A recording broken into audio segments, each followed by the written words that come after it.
But there's no and it's happening a lot with a lot of people I know. So I only bring this up because I think it could help people who were in a similar situation to me, where you sort of feel like you're lying to the person that knows you the best. And when you're not able to communicate conventionally with someone who really knew when you were lying, even as a kid, you feel like the biggest fraud of all time. And so the only way I could truly communicate with her was I would play music that she could relate to, and boom, she'd be in the room right there singing. Oh, that gave me chills. And you know, I get an I love you back when music is playing. And so it's really beautiful. It's taught me a lot about the power of music and frequency and the notes and the truth that comes out of that. And you feel that more than anyone when you make music. Oh, definitely. Even when I'm, able to perform it live, I feel it viscerally. I feel the passion behind every word I say, every beat, every moment I can hit. It just makes it more satisfying because it comes from a place of honesty. I had no idea I'm really sorry, but that's really beautiful that you were able to find that. And it is true. That way of communicating. There are studies being done to look into that. I believe it. Do you miss the cadence of performing live? I got to ask it. I know. I think the only thing I genuinely miss is probably the interaction. I don't know about ever performing, and I'm not going to say I would never again, because who knows? And I'm always saying I'll never, and then I'm back. So I'm fully aware of my of all of our tendencies, by the way. But I do feel the connection is so strong when I'm on stage, and I can actually feel the power of what my music stands for. And I don't know about award shows or any sort of shows. That's always very too vulnerable. It's also just not everyone's there to support what you're doing. There's a different feeling when you're on stage, and everyone. Very performative. It is, and sometimes I'm not good at that. I can act-ish, but I'm also like not good at faking when I'm on stage. That I'm. I think I did one performance where I thought I looked like a pop star. And I remember thinking, actually, all of that looks so awkward because it couldn't have been the opposite of, who I am. But it is. It's performative. And I'm not sure that's something I'm willing to entertain again. However, the idea of doing, I don't know, an acoustic set or some sort of soft version. I would love to do that. I miss being with fans for sure. I feel like you've been, whether you realize it or not, have been working really hard throughout a lot of your young adult and adult life to shed that skin of being quote unquote a pop star or being something that can put on the costume. Yeah, I think I just maybe got a little tired of that. And I think what I get so much out of film and TV or any sort of performative creativity that isn't music is actually, it is another feeling that I can't really explain other than I connect with a character. I connect with the character's pain, or I connect with the character's joy or relationships and with, mother or fathers, and all of that's so interesting to me, and I can dive into somebody else's world. But when you put yourself out there and it's just you, it can be a bit more frightening. And I think I was just a little tired of it. We saw it in the documentary. Totally. The beginning of the documentary is really hard to watch. I think the way you were describing it before about whether it's being in character or being in an environment where it's you and just the songs, isn't it a form of getting lost? Yeah. Like in a healthy way that we're searching for? Of course. I think that's the beauty of music too, and film and TV at that, is the escapism. Being able to drown in whatever feeling or whatever emotion entices, your brain in that moment. It's interesting what it can feel like. That's the closest thing to being present, I think. I agree. That's 'Cause why I you're do paying this. attention. Yeah, that's why I do No, I this. know, and you're very good at it. I'm But- honestly, I don't need my therapy session later today. So, But you know what I mean? Like I can only focus on what we're doing right now. I'm only course. enthralled in this experience right now. And so whatever's And happening around is, that's the best thing Yeah. in the world. Yeah. And that's something I think I have to practice every day. and it is a practice. It is. It's a real practice. I'm very interested in rare impact, because I think that the conversation again in the last decade of what it is to be in particular young and experience mental health challenges, that there is a conversation that can be had now which is kind of broad. You can find people to have specific one-on-one conversations, but there's also macro help. Yeah, of course. Big funds like you're involved with coming in and saying, we hear you, we understand it's really important. Mm-hmm. When you think about purpose, even through all the challenges you've been through, can you sort of ladder it up to a greater purpose that ultimately your generation and who you were as a young artist, everything you went through, is this your purpose in a strange way? 1,000%. Just because I love being able to look at someone and say, I know, and not exactly your way, but I do know that feeling. And it's really difficult. One story that will forever be in my mind to the day I die was this young boy. He was 8 years old, and he was in the hospital. He had lupus, and he was waiting to get diagnosed and also for a transplant.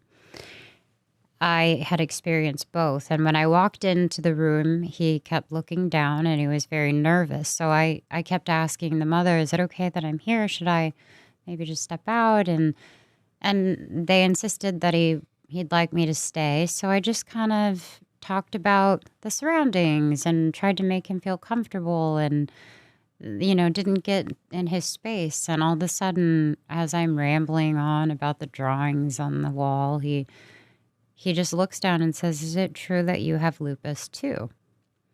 And I looked at him and I said, yes. And it was the first time that he looked up, and he finally acknowledged me. And I remember thinking, that's really powerful. That's something I register in my mind as that's why I went through it. So I don't look back and feel, oh, how miserable, and I can't believe I had to go through that. I look back and say, all right, now how can I be there for someone else? Now what's going to happen to someone who feels the same way?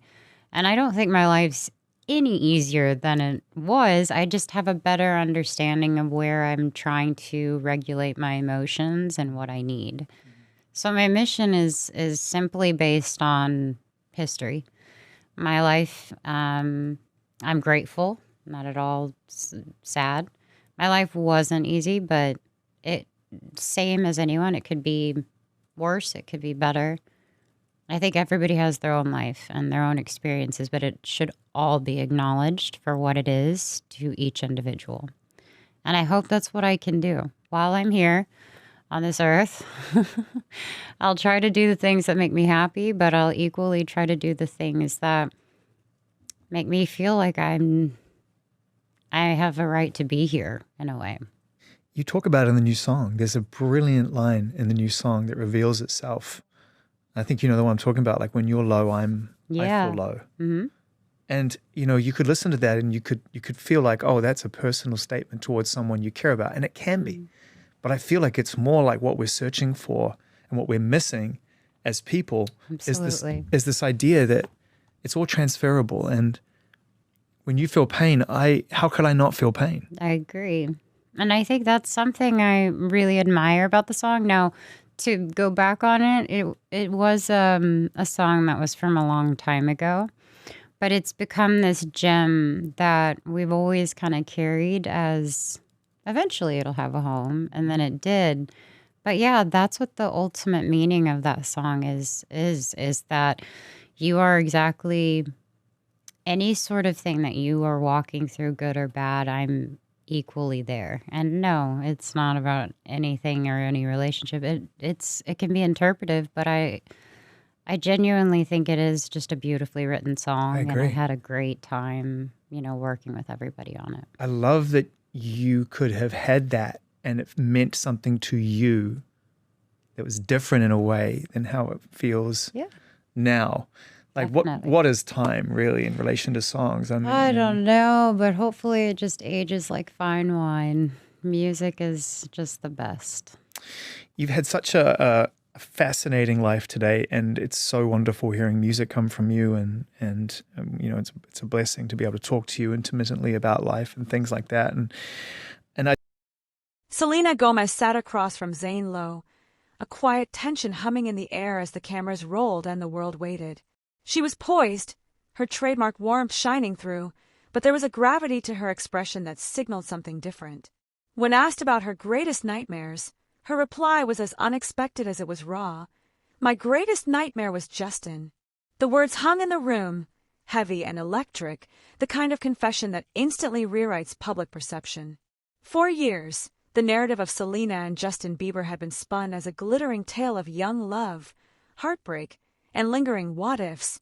But what would it mean to learn that, for Selena, it was more like a haunting?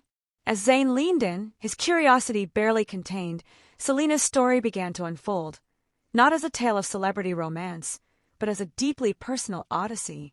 Selena described how what began as heady infatuation quickly evolved into something darker, a relationship that tested the limits of her self-worth. She spoke not with bitterness, but with a kind of clarity that only comes after surviving the storm. It felt like I was living in a dream that kept twisting into a nightmare, she admitted, her voice steady.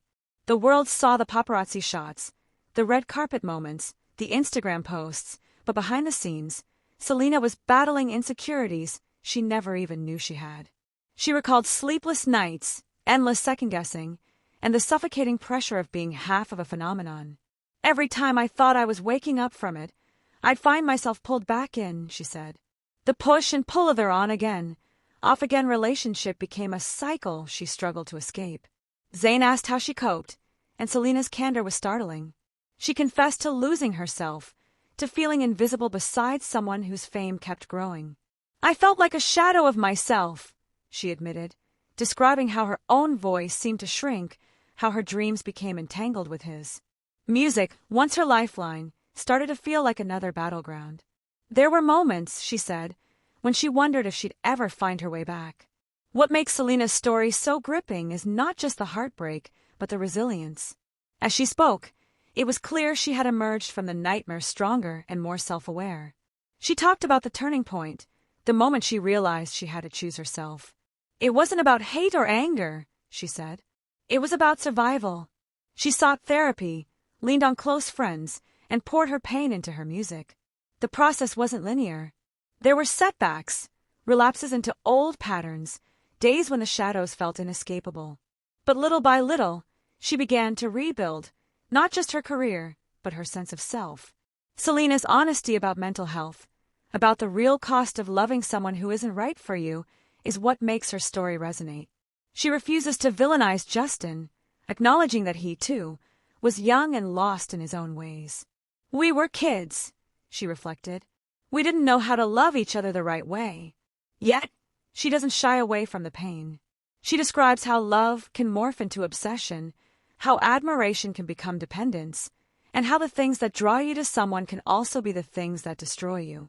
What's remarkable is how Selena reframes her nightmare as a catalyst for growth.